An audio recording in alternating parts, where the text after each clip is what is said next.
During World War I, immediately following it, a lot of the population of blacks began to grow in the Great Migration out of the South to the industrial North to escape more of the racial violence and gain more opportunities for work, education, voting, etc.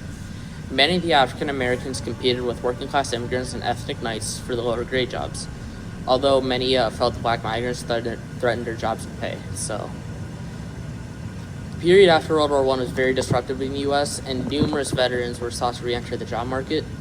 But the government had no program to help them, unfortunately, so a lot of racial antagonism erupted in 1919 and race riots of whites and blacks in numerous cities across the U.S. It was called the Red Summer of 1919 because of all the blood and riots and deaths. But unlike the mob action in the South, blacks in Chicago and other cities actually fought back. So the industrial city of Duluth has been growing very rapidly in the early 20th century, and it's been attracting many European immigrants. By 1920, 1/3 of the population was already foreign-born, with many immigrants from Scandinavia, Germany, Poland, Italy, Austria, Hungary, and a lot of people from the Russian Empire. Many people lived in West Duluth, a working-class section of the city, and the African-American community was very small, with a population between 495 to 500 people. But a number of people have been hired from U.S. Steel, which is a major employer in that area. Unfortunately, on September 15, 1918, a Finnish immigrant named Olli Kinkinen was lynched in Duluth, and he was allegedly trying to dodge military service for World War I, which the U.S. had recently entered at the time.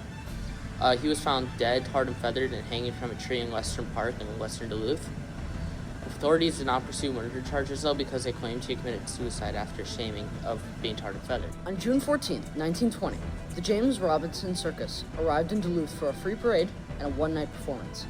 Two local white teenagers, Irene Tuscan, age 19, and James Jimmy Sullivan, at 18, met at the circus and ended up behind the big top, watching the local black workers dismantle the tent, load wagons, and generally get the circus ready to move on.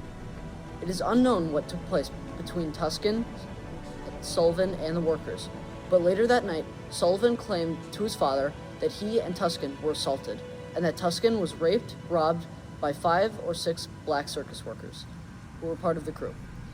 In the early morning of June 15th, Duluth Police Chief John Murphy received a call from James Sullivan's father saying that 6 black circus workers had held his son and his girlfriend at gunpoint and then raped and robbed Irene Tuscan.